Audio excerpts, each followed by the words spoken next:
Welcome to the Real Estate Syndication Show. Whether you are a seasoned investor or building a new real estate business, this is the show for you. Whitney Sewell talks to top experts in the business. Our goal is to help you master real estate syndication. And now your host, Whitney Sewell.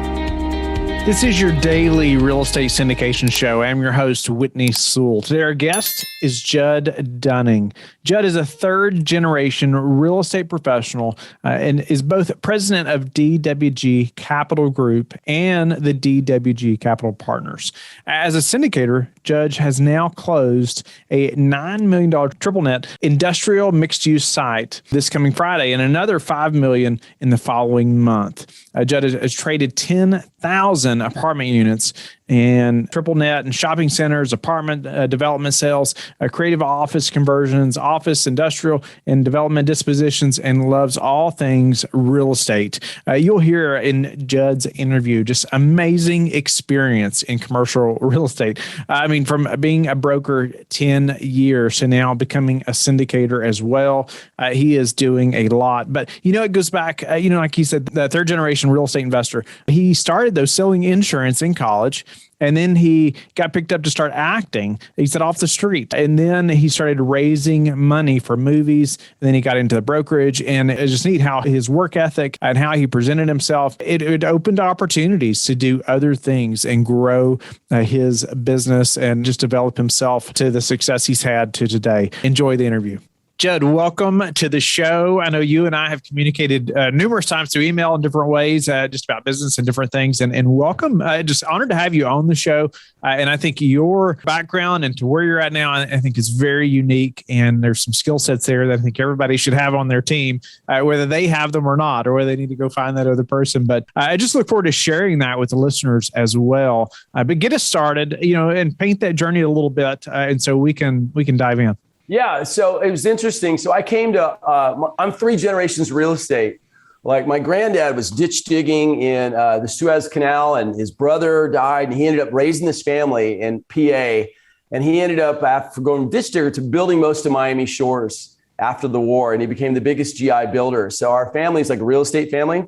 And on the other side, we built in Havana. And then actually Castro came and took our land and our family fled. We were the Americans there after the Spanish-American War. So I'm from this family, and I was selling insurance in college, and I got scouted off the street to act, to model. And I ended up being on a soap opera, which brought me all the way to Los Angeles. This is like 40 years ago now. Gosh, whatever. Yeah, like 35 years ago. And so I came, my family was like, what's Judd doing? What's happened to the family real estate business? Cut to, I ended up raising money for movies because it wasn't stimulating enough for me. And so it was the same as raising money for syndicating real estate. Exactly. So I went to Keller Williams commercial and they're like, what are you doing? And I had like 9 guys in malls in Florida because the yields were good. And the director was the developer. The star was Walgreens or Publix. And it was just like making a movie. But then I got scouted to go to Sperry Van Ness as an investment advisor, institutional advisor throughout the United States. And so I did retail and retail shopping centers, and I raised money as well across the United States. And then I got scouted by Newmark Grubb Knight Frank because I was showing a property in Ohio, and they said, hey, nobody ever flies out to show a property. I said, well, good service. So 5 interviews later, Newmark was kind of smaller at the end. I was scouted into Newmark as a managing director of capital markets for the West LA office. So I opened the office here in West LA. And the next thing you know, 10 years later, we're 5th biggest in the world. And I rode the merger and I turned 50 and I gave myself a 50% raise and I opened DWG Capital Partners. And we've done about $1 billion of real estate in my own company. I did about $1 billion over there. And then a couple of years ago, it was that point where I want to make my friends and my family wealthy rather than just the institutions. Like my last deal last year was $165 million with, I sold Sony Studios for Hackman and HR REIT. And I just did a $130 million deal up there. I've been an institutional guy. So I'm that syndicator who left the brokerage business. We've closed a couple $1 billion of real estate in 28 states. And now we've opened up this fund here. And it's been a great journey. I mean, that's incredible. Just the growth. And I think it's interesting too, how the way you represented yourself, the hustle, all those things, and just your desire to serve those clients at that time. like opened up other opportunities, right? Other people noticed those things. It sounded like a couple of times there, like I was recruited to do this, and then I was recruited to do that, or somebody else seeked me out. It's like you're not always the one seeking out the next opportunity. Sometimes, just because of the way you perform, the way, you're serving other people notice that, right? And that's attractive. It sounds like, and helped you, just stair step to new opportunities. I mean, 10 years, would you say 10 years with Newmark and growing that business there. But one thing you're doing though is moving kind of from broker to syndicator. Is that right? No, that's why I'm here. I mean, listen, first of all, it's an honor to be on my favorite real estate show. I mean that genuinely, Whitney. I mean, the people that you bring on here, there's not too many people that understand the unique quality. Like, so in syndicating, because in brokering, I understood that. So I would take out my deals and I'd take them out off market, then I'd take them out pre-market, and then I'd take them out on market. And people are like, why do you use this patented three-phase thing? I said, because 80% of money in the United States is partnered. And most people, in order to take their 20% as the syndicator, when they put in 5 or 10%, right, they want to get the angle on the deal. So I've always catered to syndicators, all my big clients. I've got a ton of clients in every field. And it's been an honor to watch them wealth create. They always like, oh, is it off market? And particularly in Los Angeles, it's a big thing, and that helps the syndicator prove value out the get-go. I've got the asset. It's a mentor mindset. If you get a great asset, the money, the debt, the sale will come. Just get a great asset. Like that. No, that's awesome. That's awesome. Get a great asset. Yeah. And oftentimes I know for us, broker relations, right? I mean, is where we're finding those deals. And so, let's dive in there though a little bit and maybe talk to the listener who has that broker or maybe their relationship with the broker. And you talk about the skill sets that, I guess I know brokers who are no longer brokers and they want to be syndicators, right? And they're getting into this business. What are skill sets maybe they have that, hey, would be very useful for their team? Well, the truth is, like, I've closed every asset class in 28 states because there was something that changed in real estate called capital markets. And capital markets used to mean debt and equity like 15 years ago. Then there's a basic lexicon change in real estate. Capital markets suddenly meant everything. So we're like 65% investment sales and then 35% debt and equity. And debt and equity is fun because you can do it from the pandemic. You can just keep moving. You don't have to be in the field every day.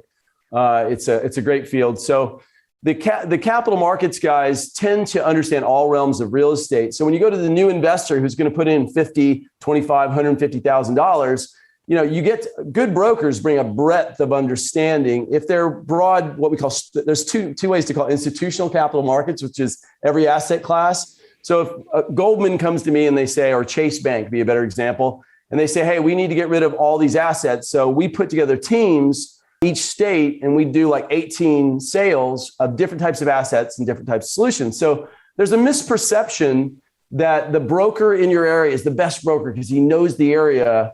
It's really like, who's the smartest about real estate? Because at the end of the day, every piece of real estate is a box. And I have a spiritual theory on this. It's a box that basically generates income and it passes generation to generation. We are involved in a shell game, and we're all blessed by the Lord and saved in undeserved grace, many of us. So you know where I stand on that. And, I'm moving that shell to bless that family, to bless that syndicator's family, to bless that debt broker's family. Everything is an opportunity to create a crew of people that, we're doing a closing tomorrow. We're feeding probably, 30, 40 families because everybody's involved in that closing. So the synergy of the investor, it's all about, giving and passing on. So as far as the broker's skill sets, I like somebody who understands all real estate because I trust them more than just that specialist. So I think that's a misperception. So look at your broker's like broad understanding rather than just his own understanding in one deal. Because at the end of the day, debt is cheap right now. It's like 3.79 for 3.25, 5 for bridge. So we're going to use as much bridge as possible because that's the cheapest money to put into the stack. And then the investors are going to be like 7, 8, 9, 10. 10's high, but we're doing one right now. Preferential, so that's their monthly return. And then hopefully they're getting somewhere between a 15 and a 25, being a really, a deal. So your broker understanding capital markets and understanding the breadth of money, I think is more important than just understanding the asset class. So I think your listeners should really look for that. It's like, check their overall understanding of the economy when they make their choices. Oh, that's incredible. I think it is a misconception thinking that, that broker needs to be in that exact market. I think there are some helpful things about that, but often, man, it may be comparing their skill sets or their experience around real estate in general, or your asset class may be very different. And so what about just some of the, DWG specialties, just in businesses, different businesses that you all have, and how you're just moving forward as a whole, just some strategic thinking moving forward as a syndicator? Great. Well, thank you.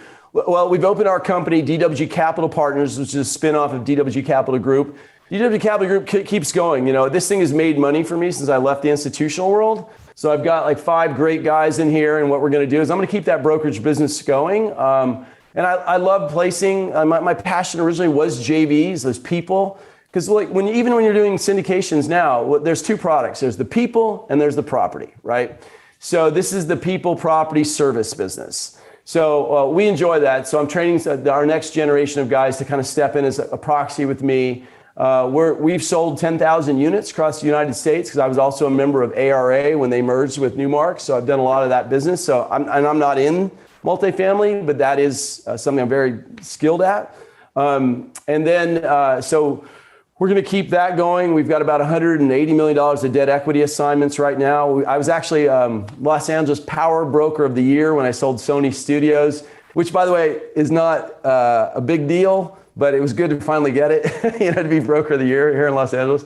And then, as far as our platform, it's going to continue. We're going to serve clients, but I am torn in 2 directions. Like I'm at that point, as I'm sure a lot of the guys you interview. Well, right now I've got 1 leg in brokerage and 1 leg over here, and I'm pulling 1 leg further and further into syndication. So we opened up DWG Capital Partners to make our clients rich, not just institutions rich, and which is our mission, and to create a community of meaning and purpose significance, try to bless a lot of people by making decisions for them that are safe and powerful and clean and intelligent. And so DWG Capital Partners specializes in triple net sale leasebacks of industrial, some retail, some office, but mostly industrial, but some retail and some office. It depends on the dynamics of the property. And then we've also bridged over because of the pandemic, and I do this for fun and for free just to bless my clients with cash flow. We do some e-commerce stuff because when you saw the pandemic crush, there's a huge movement in the virtual store world right now. And I think we all saw that by the vulnerabilities of office and retail and even multifamily when some of the PPP runs out and things are changing. There's some vulnerabilities, but the online businesses are teeming, and a lot of them are having challenges because a lot of people didn't know how to handle the boom. So there's some opportunities to buy up virtual stores. So we are a real estate syndication company, DWG Capital Partners, but we do have a side fund called Poseidon, and Poseidon is, and right now I'm just doing that for fun and for free. I'm just letting clients know, and like this is another interesting thing, and I introduce them to other syndicators if they're looking for multifamily, et cetera. Speak to I think thinking about a virtual store or buying something like that. It's probably to a lot of listeners are like, oh, wait a minute. That's like so out in left field to me, right? It seems a little scary. I don't know, anything about buying a virtual store, as a syndicator, like why would we think about some kind of alternative, something like that? Why are you moving that direction or adding that to your portfolio? It's just an add value because I think we're all like, look, I'm 55 and I think a lot of people know there's a generational gap in some of the wisdom right now. Real intelligence, they call them the indigo children, the high intelligence. Like at some level, there's things we think that maybe we might do a little better as Gen X's or whatever. And there's other things that are really dynamic. So that's just more about forward thinking. What's your portfolio management? That's just Judd the broker passing on. My main focus is real estate, but here's why.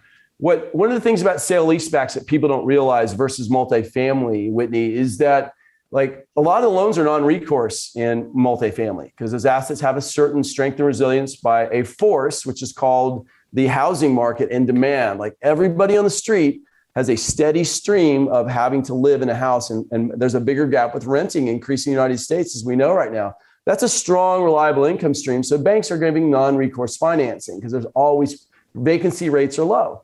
But in this space, in industrial sale leasebacks, we're leaving the sector of S&P, right? We're coming to American businesses. I am a patriot, and I'm a God-fearing patriot. I love America. I love the Lord. It's just who I am. It's my deal. Yeah, it's where I come from. And, we invest in American businesses. So here's the deal. There's 200,000 businesses in the United States of America that make more than 10 million each in gross sales. So that's a lot of businesses that can offer an alternative from a 4.2 cap in multifamily, which add value makes your sector make sense. But you have to do the add value at close. You're going to buy a Walgreens at if you get lucky at a 4.75, you're going to get some Lifeco financing in the low threes. Maybe you're going to get a 5 yield, right? So in the sale leaseback deal, we can get these 7.5, these 8 cap deals. We invest. We give these people sell us their real estate. We give them 100% debt equity financing. We sign personally on those loans. So every one of these businesses that I sale leaseback, my clients are benefiting from the cash on cash and the IRR over 3 to 5 year period, the great cost seg. But Judd Dunning could lose everything. Like, we sign personally on these businesses. So when we underwrite these businesses, we're underwriting the credit that S&P isn't. And we're saying this is a solid business. So part of that is once we learned, like, we had to become credit specialists and understand what the add backs are and what their real EBITDA margin is and the strength of the business and the history of the business. And if they dipped, why? Sometimes a dip is good because they bought other properties. There's all these things to understand the complexity of business. It just made sense in the e-commerce world because we're underwriting businesses. So it's just business to business. And also in private equity, which I do a lot of, I just brought a $2.5 million private equity buyout to one of the clients that we actually invested in. Like, we went out and we said, hey, let's credit enhance our closing. And would you like to expand? So we're 100% debt equity refinancing for American businesses to expand. We become real estate owners, but then we stick around. I'm thinking about starting a CEO school. So like the guys that we buy in, I see some of them need to be refined to the institutional level so they can grow and get bigger and bigger. And I'm also thinking about doing taking our credit analysis services and start sending it directly to these business owners so they see how we see them and kind of breaking the firewall down. So I'm thinking, how can we be of service to American business owners? And like that, we'll serve the clients on one side, but whenever somebody does business with DWG Capital Group and a sale leaseback, we're going to follow up later and see if they need private equity to expand or if they want to buy another site and expand, all based in service. That's why it's fun to be on your show today, because you're a service person and, I see you, I get it. And I think that's probably where brokers are strong for when we come out of the field, because we've been, our whole survival has been on giving the best service better than others in order to. For sure. Now, and I think that leads right into something I wanted to bring up that was in some notes that you all had sent, but something you talk about, like the inner sport of excellence and relationships. Right. What does that mean when you say that? Help the listener to think through that a little bit. I think it's so important. Yeah.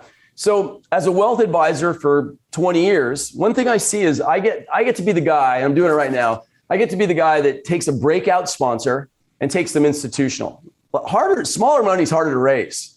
Once you get in the mid levels, like I have so many people I can call to raise money. Somebody's doing well to get them to get bigger. So, and I watch some of the top people, I watch them go through a crisis of confidence when they step into the vibration of excellence. And then I watch stuff come up, childhood issues, self-perception, esteem. What's beautiful, and you're in this world, man. You're one of the guys I listen to.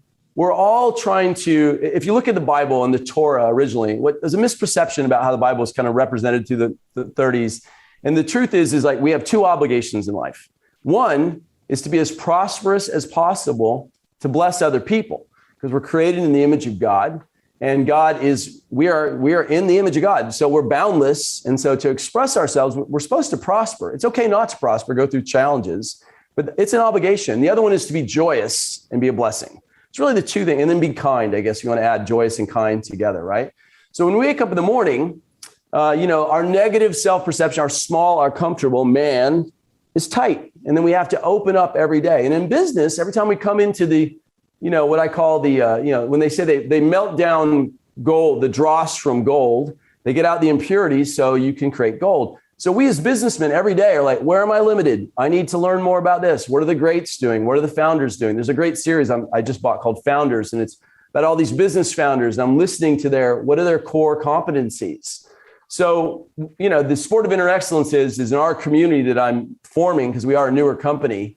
I think we got like 50, 60 investors, like 4 or 5 other groups that want to group invest with us. We're getting a lot of attention. We're just breaking 20 AUM right now in this closing. And then we're going to 25 AUM with eyes over the next 5 years and 250 AUM. I know from my mentors that every day there's a voice that wants me to like kick back. And I said something to one of my staff.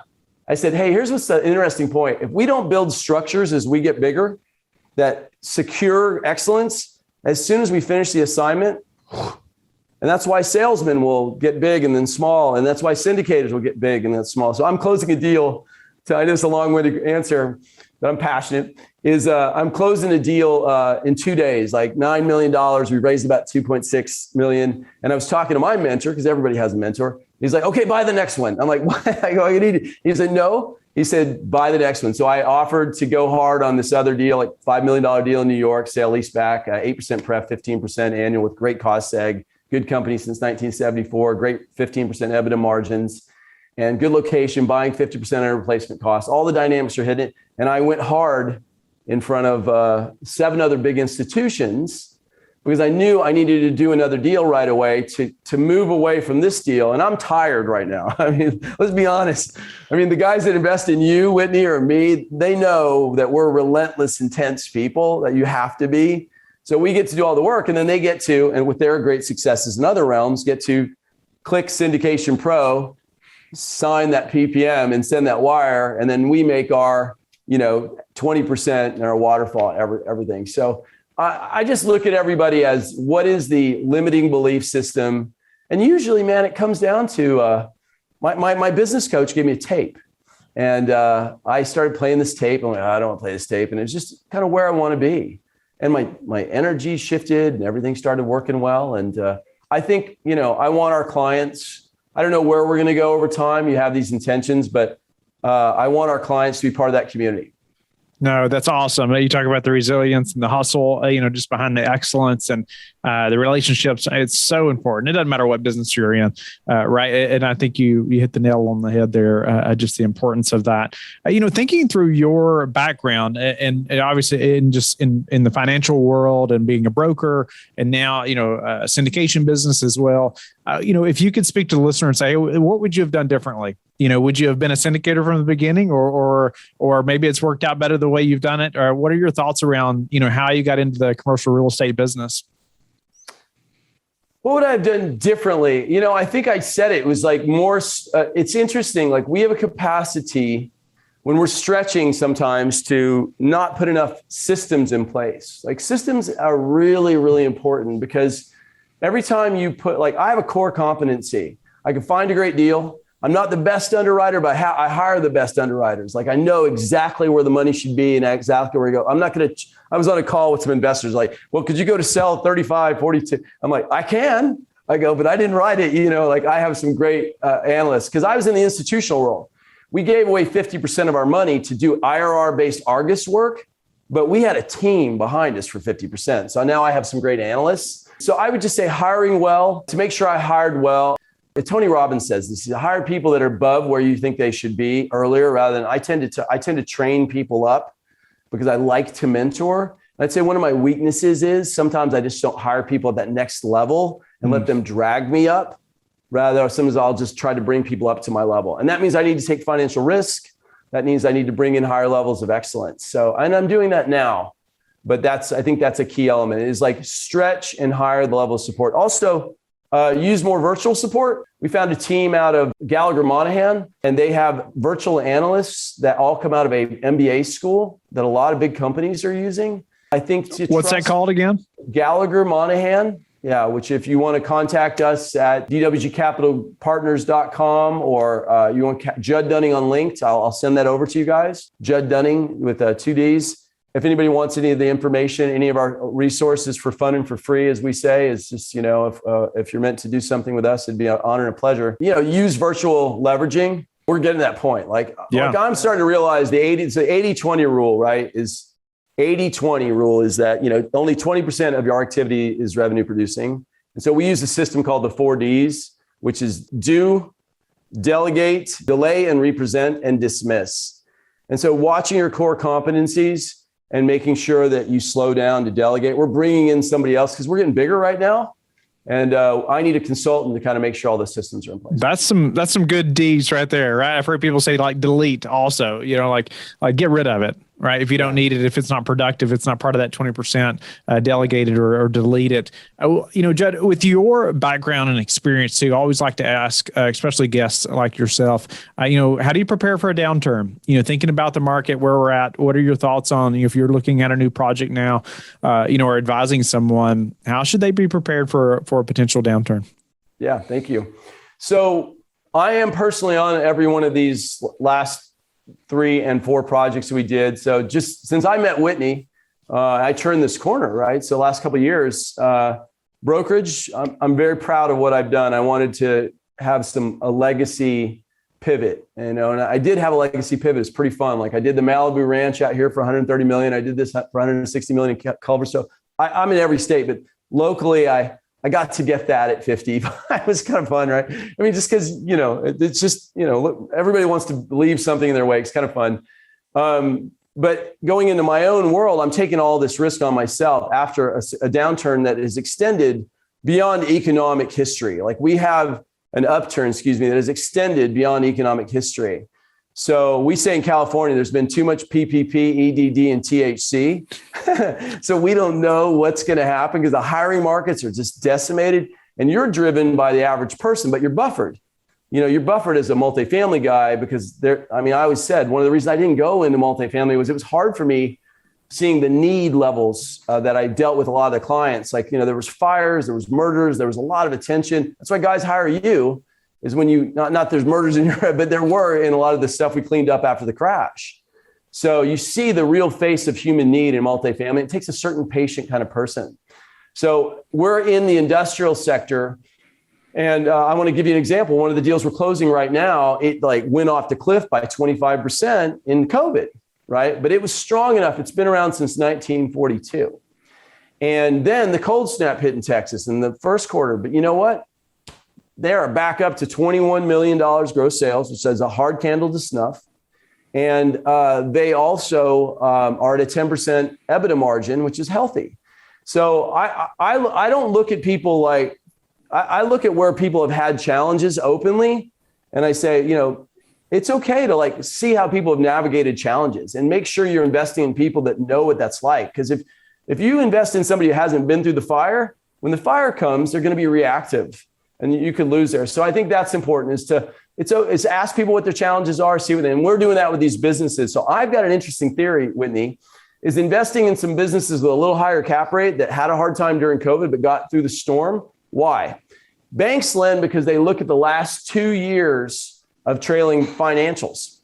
So if you can get the right investors, go a little bit more on leverage, and you can buy things that went like this during the pandemic, but are going to bounce back like this. In 2 years, that exit cap rate, and this is my theory right now, that exit cap rate could go from an 8 to a 7.25 because they're super lendable. And also, right now, if you can, ask your sponsors to get assumable financing. Ask them if they are. It's a really simple ask for their banks. Because what if you want to resell, and let's say the markets unwind like they did in the 80s to 18%? Well, if I'm getting 7-year paper right now instead of 5 because I'm nervous about the economy. And so I'm like, okay, I'm healthily nervous. I'm proactively defensive would be a better word. So we're getting 7-year paper. We're paying a little higher on the rate. That way, if the economic and political climates change, and my paper is all assumable. So we're doing our part for our clients. And I think for our clients, hey man, a lot of PPP, a lot of money rolled through. I would just say, get back to work. We're proud Americans. If you did rely, for our investors, if you relied too heavily on PPP, tail off early, don't tail off late, because, it talks about, have a fish, to teach to fish or to be given a fish. We just went through an unprecedented period of government interdependence or dependence and reliance, which I think we're still in that. Not our way, man. So there's going to be a lashback, and this infrastructure spending that we're doing, but people can understand, and I think this is important, is America is not right or left. There's huge, big government, and there's huge, big free markets, and they always exist beyond the political climate. And we go into Keynesian Keynesian heavy regulatory cycles. And then we go into deregulatory cycles like we just did in the last administration. Those toggle our markets healthily. So there's no pure theory in economics. So, there's some things that happen. Like my uncle was vice president of Merrill Lynch for 42 years. And I said, well, what do you think about this politician? And he said, Americans will just out earn those taxes, John. Is my real name. He said, don't worry. And it's true. We adapt. So we have to know we gamble on ourselves to the last minute. And here's my final advice. If you have relied on the government in your business, your personal life, whatever, wean off early, keep your expenses low, build your reserves up, and keep investing in good American properties. No, that's great advice. Wean off early. Yeah, it will stop at some point, right? Number one thing that's contributed to your success. People ask me what my strongest quality was. I'd say persistence, tenacity. I don't know. So my buddy's now up to about $500 million on his firm. He's been on your show here. And, this guy, I'll keep a silo between us. But, I remember I got him a job at Keller Williams Commercial. And my buddy had bought 3 of them. This is before I got in the business. He said, man, how'd you do it? My wife wants me to make a move. And he said, first guy in, last guy out. And I was like, all right. So I was first guy in, last guy out. And I was rookie of the year out of 150 people, right? And so was he. And he's gone on and I've gone on. And so I really think that there's 3 things that matter in life. And one is presence, your character and your integrity. The other one is intentionality, which is consciousness. Is where are you putting your mind, and are you, trimming the bushes of the negative ego and the positive ego? And the third one is effort. And my uncle sent me this thing from the Paramahansa Yogananda the other day. And I think it's important for people to understand, like businessmen we're like mental, spiritual athletes, and we're having fun doing that. And those are the kinds of guys I like to work with. And he sent me this thing from this Buddhist Indian master. And it said, if you want more out of life, apply more effort and stop the spiritual laziness. And he said, it's beyond karma. It's beyond the history of your past. It's up to you, hand in hand with God. And I thought that my uncle's been meditating. He's getting older, he's like in his 80s. And he was an American business legend, actually. And he started middle markets in Merrill Lynch. When all the fees dried up institutionally, he started middle markets. He was a pretty neat guy, Alonzo Whitner. And he also had a very good work ethic. And I thought that this reading he sent me would say, just relax and trust the universe. But this spiritual master is like, get out there, like Mother Teresa says, get out there and just work your tail off. And you can do it, but you have to know how to drop the rock. I guess the last thing I'll say during these Zoom times, I'm a little burnt out. And, I look forward to my holidays. We are a Christian Jewish family. I have Jewish stepkids, so I go to church and temple, not because I'm super religious, but I love philosophy of life, and it's just who I am. And, Shabbat, like one thing American culture threw out is we stop turning off. We got to set down our phones on Friday night. And whether you're Christian or Jewish or Hindu or Muslim, turning off our phones and focusing on family 1 day a week. It is so important, man.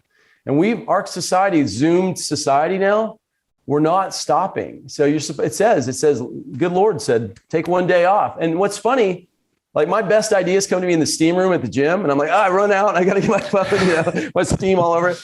So it's like you're really important to refill the well and rest. It's good to work hard, but you have to rest. That's so important. And I could not agree more about putting the phone down. And a book that I read recently, and I just happen to have it right here. I'm going to hold it up because I've recommended it numerous times on the show, called The Road Less Stupid. And I don't know if you've ever heard of it or not, but by Keith Cunningham. And he talks about thinking time and how important thinking time is. And at the end of every chapter, he encourages you to have thinking time. And I've realized that, like, having purposeful thinking time, man, it just allows my mind to go, right? And put the phone away, not even having the phone close to you. So not even tempted, right, to have it or to pick it up and then be completely distracted, right? Then your mind's completely somewhere else. But Judd, how do you like to give back? Before I cut to that, I just want to tag your book thing. So I've read all these books over the years, but this guy, John Maxwell. Oh yeah, that's some good ones too. How successful people grow and how successful people think. These are small books, and I tell my staff to read them in the morning if I can get them on the couch for 5 minutes. It's tough, but I keep reading these again and again and again, and I have to say, I mean, basically, if we don't give our minds space to think, we don't break through. We become replicating automatons, and back to the spirit of excellence, right? That's really key. So I agree 100%. And I tell you, it's a daily battle because our neuro wiring wants to go to adrenaline, cortisol, norepinephrine. It wants to go to the stress chemicals. It doesn't want to go to dopamine, oxytocin, and serotonin. We really, when we choose joy, we're choosing to run a different energy of space and thinking and presence. I think you do have to be happy. I think it is part of it. Tony Robbins said, if you don't have success, love, and an avocation, meaning something fun to do, and I love to surf, if you don't have something you do and you love, then your life's not fulfilled. And it's really easy to become all business. How I give back. So two places, and I don't mind being really open about this. So it was 1987, and Judd Dunning was at a fraternity at Colorado State University. And he realized that he probably was 6 days drinking a week was not proper thing to do. This is a long time ago. So I got sober many, many years ago. And there's a crisis in America, a real crisis right now. So a big part of my life is I have many, many, many decades of years. There are 324 million Americans. They say there's 17 million addicted, but there's actually about 34 million. And it's a crisis with fentanyl coming in over the border right now. I mean, it is a 350% increase in the United States. So I'm very active in that world, in the recovery world, giving to others, working with men, hosting men's meetings and stuff like that. That's a big part of my life. And I plan to give back till the day I'm no longer here. And that's a real blessing. If I turn 80, I'll have 50 years sober. So that's awesome. Congratulations to you. It's great that you're just able to give back in that way, right? And connect with those people, because it is a crisis, no doubt about it. A friend of mine just lost a son to an addiction. And so it's real, no doubt about it. And that's one. And one other place with the VA, our firm we go to the VA, and there's nothing more humbling. And if you want to love your country, then get to know military history and get to see every phase of vet and see what they really give and why we fought. And so the VA is a big part of our mission as well. Judd, been a pleasure to have you on the show and just hear more about your story. I mean, broker to syndicator and everything in between, everything you're doing, just some great experience in our industry, to say the least. Tell the listeners how they can get in touch with you and learn more about you. Great. Thank you so much. On the syndication side, DWGCapitalPartners.com. We don't have everything up there because some of it is accredited and some of it is unaccredited. So we look forward to having lunch with you and getting to know you for both sides of that equation. And you'll see our projects up there at DWGCapitalPartners.com. And then on the brokerage side, DWG Capital Group is also out there. DWG-RE.com is what we do here in Los Angeles, across the United States. And then on Linked, Judd Dunning. That'd be just Judd Dunning on Linked. It'd be an honor and a pleasure. And, our specialty right now, as I said, is we're doing like 8, 9, 10 preps with 15 to 18 on closing American sale leasebacks and companies. We have a number coming down the pike, and it'd be an honor and a pleasure to be of service. Thank you for listening to the Real Estate Syndication Show, brought to you by LifeBridge Capital. LifeBridge Capital works with investors nationwide to invest in real estate, while also donating 50% of its profits to assist parents who are committing to adoption. LifeBridge Capital, making a difference, one investor and one child at a time. Connect online at www.lifebridgecapital.com for free material and videos to further your success.